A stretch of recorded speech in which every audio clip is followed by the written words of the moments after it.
He has not been seen in public since the night his father was killed. He communicates with no phone, no email, no encrypted device of any kind, only human couriers who carry handwritten messages through a fractured regime that may or may not still answer to him. America's most powerful intelligence agencies cannot find him, cannot confirm where he is, cannot even confirm he is truly in charge. And yet, this man, burned, broken, and invisible, is the person the United States of America is trying to negotiate a nuclear deal with. The question no one in Washington can answer is the same one that could determine whether this war ends or explodes. Who is actually running Iran? Welcome back. What you are about to hear is not speculation. It is not a theory. It is what American intelligence agencies are telling the highest levels of the United States government right now. And it is deeply, seriously alarming. Tonight, we are going inside the most consequential intelligence gap in modern American foreign policy. Iran has a new supreme leader. He was nearly killed in the same strike that killed his father. He is injured, isolated, and invisible. And as the Trump administration races to negotiate a deal that would end a war and permanently halt Iran's nuclear program, the CIA has told the White House it cannot visually confirm where this man is or whether he is truly the one making decisions. By the end of this video, you will understand three things that most people watching the news right now do not know. First, exactly who is actually running Iran day to day and why that is a problem for any peace deal. Second, the intelligence bombshell buried inside this CNN report that the White House does not want discussed. And third, what happens to global oil markets, to American credibility, and to the Middle East if these negotiations collapse. This story is moving fast. We cover it before anyone else goes deep. Subscribe now and hit the bell because when the next development breaks, you will want to already be here. Let us begin. On the evening of May 8, 2026, CNN published a report sourced from multiple officials familiar with classified U.S. intelligence assessments. And what those assessments contain is extraordinary. Iran's supreme leader, Mojtaba Khamenei, has not been seen in public since sustaining severe injuries during the strike that killed his father and decapitated Iran's senior military leadership at the start of this war. He has burns covering one side of his body, his face, arm, torso, and leg. He is receiving ongoing medical treatment, and he is communicating with the outside world through zero electronic means. No phone, no secure line, no encrypted messaging, only in-person visits from a narrow circle of trusted individuals or handwritten messages carried by couriers. Here is what makes this a crisis. The United States intelligence community has confirmed to CNN that it cannot visually confirm Khamenei's location. It does not know where he is. What it knows is based entirely on what people who claim to have contact with him are saying. And analysts are now raising the possibility that some of those people may be exaggerating or fabricating their access in order to invoke his authority for their own agendas. One U.S. intelligence analyst speaking to CNN described the situation with a phrase that is now circulating in classified briefings. The situation, the source said, is, and this is a direct characterization, Wizard of Oz meets Weekend at Bernie's. A man behind a curtain, or possibly a dead man being posed as if still in command. That is the state of America's most urgent geopolitical negotiation. To understand why this matters so much, you need to understand what happened before this moment. For decades, the Islamic Republic of Iran was structured around one principle. The supreme leader holds absolute religious and political authority. That system was built on the idea of vilayat-e-faqih, guardianship of the Islamic jurist. It was designed by Ayatollah Khamenei after the 1979 revolution, specifically to prevent dynastic rule, royal inheritance, or the concentration of power in a bloodline. Ali Khamenei held that position for more than 3 decades. He navigated sanctions, internal protests, multiple U.S. administrations, proxy wars across the region, and the constant pressure of Iran's nuclear ambitions. He was the axis around which everything in the Iranian state rotated. Then came Operation Epic Fury, a joint U.S.-Israeli operation targeted and killed Ali Khamenei, along with several of Iran's top military commanders. His son Mojtaba, who had spent years operating in the shadows, deeply influential within the IRGC, but never holding formal public office, was wounded in the same strike. Days later, in what was described as an emergency transition, he was declared the new supreme leader. This was not how the system was supposed to work. There is a constitutional body called the Assembly of Experts that is meant to select the supreme leader. The process is meant to be deliberate and religiously sanctioned.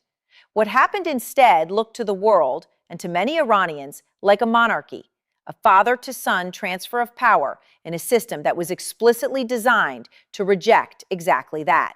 The Islamic Republic had, in the span of one military operation, lost its most experienced leader, violated its own foundational principles of succession, and installed a wounded, inexperienced, and invisible figure as its new supreme authority. And now America needs that figure to sign off on a nuclear deal. Here's the question we opened with.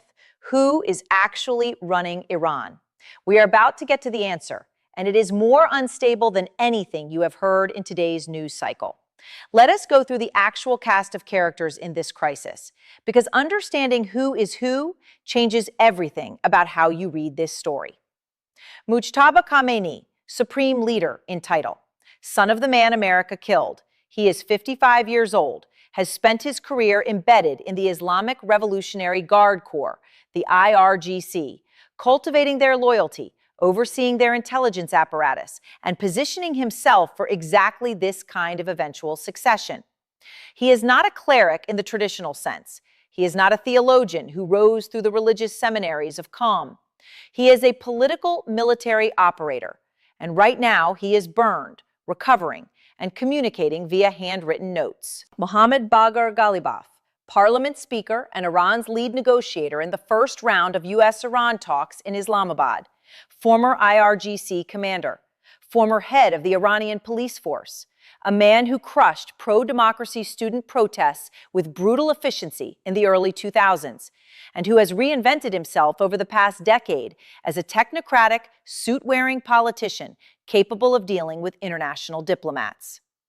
Gulf officials told Vice President J.D. Vance before the Islamabad talks that Ghalibaf was the man with actual negotiating authority. He was the face of Iran at the table. And yet that round of talks produced no agreement. Senior IRGC commanders, the actual muscle of what remains of the Iranian state. According to U.S. intelligence, it is these figures who are running day-to-day military and governmental operations, while Khamenei remains inaccessible. On the American side, Secretary of State Marco Rubio, who on Friday publicly acknowledged that Iran's system is highly fractured and dysfunctional. Vice President J.D. Vance, who quietly reached out to Gulf partners before the Islamabad talks to ask them a question that itself reveals the depth of American uncertainty. Who in Iran has the authority to actually make a deal? And Donald Trump, who has publicly celebrated what he calls regime change in Iran, described the new negotiators as reasonable, and is now managing a ceasefire that his own intelligence community says is quietly unraveling. While diplomats talk, Iran is bleeding, and so is the world around it. The American blockade of Iran has choked the Strait of Hormuz. Traffic through that waterway, one of the most strategically critical choke points on Earth, through which roughly 20% of the world's seaborne oil passes, has come to a near standstill. Both the U.S. Navy and remaining Iranian naval assets are claiming control of the strait. Shots have been exchanged in recent days, even as an official ceasefire technically remains in place. Inside Iran, the CIA assessment reviewed by CNN found that the country can sustain the economic pressure of the current blockade for up to 4 more months before complete destabilization of its economy. 4 more months of food and medicine shortages, 4 more months of a currency in freefall, 4 more months of ordinary Iranian families bearing the cost of a war their government started and their leaders are now hiding from. Iran's military has been badly degraded. Its navy, according to a senior U.S. intelligence official, has been destroyed. But here is the number that should concern everyone watching. 2/3 of Iran's missile launchers survived American strikes. Earlier estimates put it at half. The updated figure is higher, partly because the ceasefire gave Iran time to dig out launchers that had been buried, not destroyed, by previous bombing runs. That is not a defeated military. That is a wounded one, with teeth still intact. On the negotiating front, a second scheduled round of U.S.-Iran talks in Pakistan failed to materialize at all. Trump himself attributed the breakdown to Iran's government being, in his words, seriously fractured. He extended the ceasefire, then extended it indefinitely. Iran, as of this reporting, is still reviewing the latest American proposal. There is no deal. There is no timeline. There is barely a process. But here is the part that mainstream coverage is almost entirely missing, and it changes the entire strategic picture. Stay with me, because this is where it gets serious. And if you are finding this reporting valuable, subscribe right now. We are about to get to the most important part of this story. The world is watching this with a combination of alarm and calculation. In Washington, the public posture from the White House is confident. Spokesperson Anna Kelly told CNN that President Trump holds all the cards, that Iran grows weaker by the day, and that the administration is working to end Iran's nuclear ambitions permanently. Secretary of State Rubio, while acknowledging the dysfunction within Iran, framed it as an obstacle Iran must overcome, not a problem for the United States. But behind the confident messaging, multiple sources describe a growing unease about the fundamental question of Iranian negotiating authority. Vice President Vance had to ask Gulf partners, countries like Saudi Arabia and the UAE, to explain to him who in Tehran actually has the power to close a deal. That is not a sign of diplomatic mastery. That is an admission of how little Washington understands the regime it is trying to negotiate with. Gulf states themselves are deeply invested in this outcome. The Strait of Hormuz is as vital to their own oil exports as it is to Iran's. A prolonged blockade or military escalation threatens their economies directly. Saudi Arabia and the UAE have been cautiously back-channeling, trying to preserve space for a deal, while hedging against the possibility that one never comes. In Europe, governments that spent years building the JCPOA nuclear framework, which the Trump administration tore up in his first term, are watching this on fire. They see an American approach that is heavy on military pressure and light on diplomatic architecture. European officials have said privately that they worry a deal reached under these chaotic conditions will be neither durable nor verifiable. China and Russia are watching with strategic patience. Every week, the war continues. Every barrel of oil that does not flow through Hormuz, every day the U.S. military is consumed by this conflict, is a week, a barrel, and a day that serves their broader interests in seeing American attention and resources stretched thin. Here is what is not getting enough attention. The Trump administration has publicly stated that it achieved regime change in Iran. Trump himself said it. He celebrated it. He described the killing of the elder Khamenei as a historic shift and said America is now dealing with different people, reasonable people, he claimed in March. But his own intelligence community told a fundamentally different story before the war even started. According to CNN's reporting, prior to Trump's decision to initiate the conflict, U.S. intelligence assessments found explicitly that removing the supreme leader would be unlikely to topple the Iranian regime. Even more damning, the assessments predicted that his successors would all be hardliners. One source quoted by CNN put it plainly, even if you remove the Ayatollah, his successors are all hardliners too. That is not a description of regime change. That is a description of regime continuation under a different, more fractured, and arguably more dangerous set of hands. Now consider what Ali Vaez, the Iran project director at the International Crisis Group, one of the most credible voices on Iranian internal politics, told CNN. He said that whether Mojtaba is truly leading the talks is almost beside the point. The system is using him as a shield. Attributing decisions to the supreme leader gives Iranian negotiators political cover, protection from internal hardliners who might accuse them of capitulating to America. If something goes wrong in the talks, they can blame his vague guidance. If something goes right, they can claim his blessing. In other words, the ghost of a leader is being used as a tool by the very officials who are actually making decisions to insulate themselves from accountability within Iran's fractured power structure. And the Trump administration either does not know this or is choosing not to acknowledge it publicly. Either way, the implications are severe. Remember the question we opened with? Who is actually running Iran? Here's what the intelligence now tells us, and it is more unstable than a wartime nation can afford. If you have been with us this long, you already know this channel covers the angles others skip. Subscribe. The most critical part of this analysis is next. Let us be very direct about what failure looks like here and what success looks like, because the gap between the two is enormous.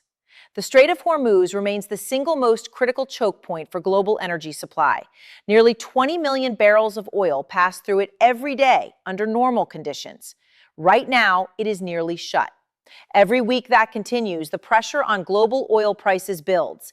If a deal collapses entirely and military operations resume at scale, we are looking at an energy shock that would ripple through every economy on Earth, including the American one.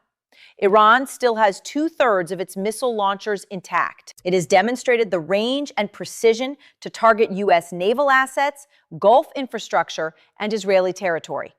A breakdown in ceasefire is not a theoretical concern. It is a military reality waiting for the political order to fail.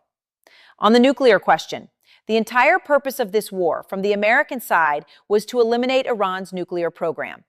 If negotiations fail and Iran reconstitutes its military and eventually its nuclear infrastructure under a hardline IRGC-dominated government, the United States will have conducted a costly, destabilizing war with no durable strategic outcome. Now consider the human cost. Iranian civilians are 4 months away from economic collapse. If the blockade continues and no deal emerges, what comes after is not a compliant government.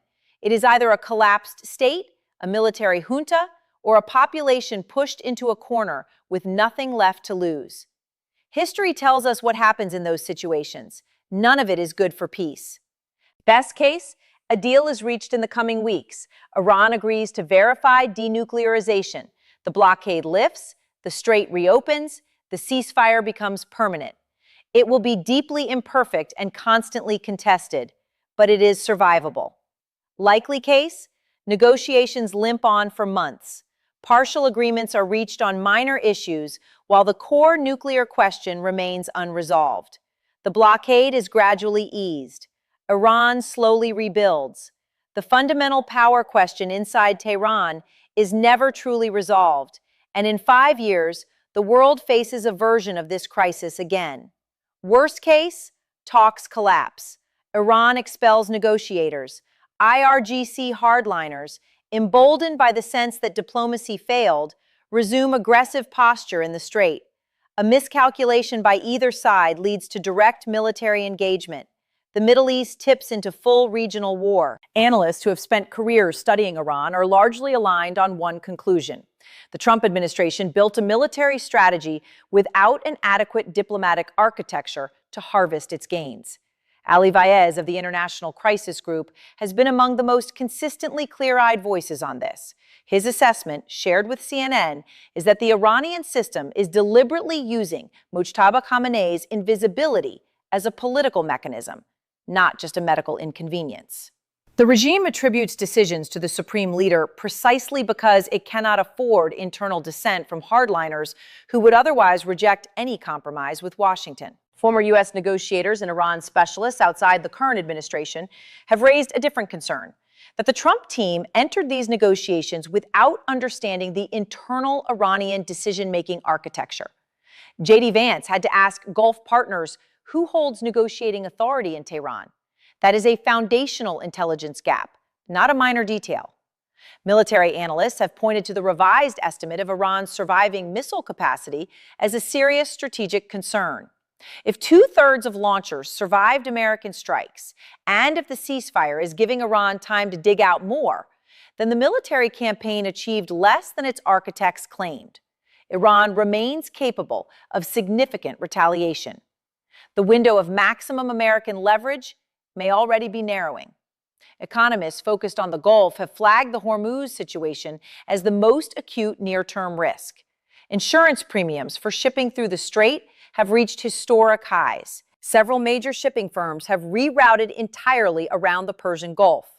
The longer that continues, the more structural and difficult to reverse the economic damage becomes for Iran, for the Gulf states, and for global energy consumers. The consensus across disciplines is this: a deal is still possible, but the window is narrow, the foundations are fragile, and the person who is supposed to say yes is invisible, injured, and, by one intelligence community's own characterization, possibly a curtain with no one behind it. Remember the question we started with: who is actually running Iran? We now know the answer is nobody is fully in charge. And America is trying to end a war by negotiating with a ghost. 3 scenarios grounded in the intelligence picture as it exists today. Best case: in the next 30 days, Ghalibaf, backed by IRGC commanders and with nominal approval attributed to Khamenei, presents a unified Iranian counterproposal that forms the basis for a framework agreement. The Trump administration, eager for a political win, accepts terms that are partially verifiable. A formal ceasefire agreement is signed. The Strait of Hormuz reopens. Markets stabilize. Trump claims a historic victory. Whether the deal actually holds is a question for later, but the immediate crisis de-escalates. Likely case: negotiations continue in slow motion for months. Neither side has the domestic political mandate or internal unity to close the gap on the hardest issues: uranium enrichment limits, sanctions timelines, IRGC designations. The ceasefire holds in name while both sides continue low-level posturing in the strait. Iran slowly recovers economically as blockade enforcement becomes harder to sustain. The nuclear question is deferred rather than resolved. Worst case: Khamenei, or whoever is speaking in his name, issues a rejection of the American proposal. IRGC hardliners, who were never committed to diplomacy, use the breakdown to consolidate internal power and resume aggressive operations in the strait. A U.S. or allied vessel is struck. The ceasefire collapses. Military operations resume. And this time, Iran's partially recovered missile arsenal makes the conflict significantly more dangerous than the first phase. Watch 3 specific signals in the coming days. First, whether Iran submits a formal written counterproposal to the U.S. offer currently under review. Second, whether Ghalibaf appears in any international forum with the backing of IRGC leadership publicly visible. Third, and most critically, whether Mojtaba Khamenei makes any form of verifiable public appearance, even a photograph, even an audio recording. If the supreme leader remains invisible beyond this week, the fracture inside the Iranian regime is deeper than anything that has been publicly acknowledged. Let us bring this to you, because this is not just a story about Iran and America. It is a story about power, about who holds it, and about what happens when the systems we rely on to prevent catastrophe start to break down. Here is what we want to hear from you. First, do you believe the Trump administration has a realistic diplomatic strategy here? Or has America achieved a military victory it now does not know how to convert into a lasting political outcome? And second, if Iran's supreme leader is truly as invisible and inaccessible as this intelligence suggests, should the United States be pressing harder for proof of life and verified decision-making authority before any deal is signed? Tell us where you stand in the comments. The debate down there is worth your time. This community has some of the most informed viewers covering this region anywhere on the platform, and this question deserves serious discussion. 3 things you now know that most people watching the news tonight do not. 1. Iran's supreme leader is injured, hidden from public view, communicating only by handwritten courier, and U.S. intelligence cannot visually confirm his location. The CIA has no verified sight of the man America is negotiating with. 2. The actual levers of power inside Iran are held by IRGC commanders and Parliament Speaker Ghalibaf, not by a supreme leader who is, at best, sporadically accessible and, at worst, being used as a symbolic shield to protect Iranian negotiators from internal criticism. 3. Two-thirds of Iran's missile launchers survived American strikes. The ceasefire is partly giving Iran time to recover. The CIA assesses Iran can survive the blockade for up to 4 more months, meaning the leverage America holds today is not permanent, and the window for a meaningful deal is closing. Watch for these developments in the next 72 hours.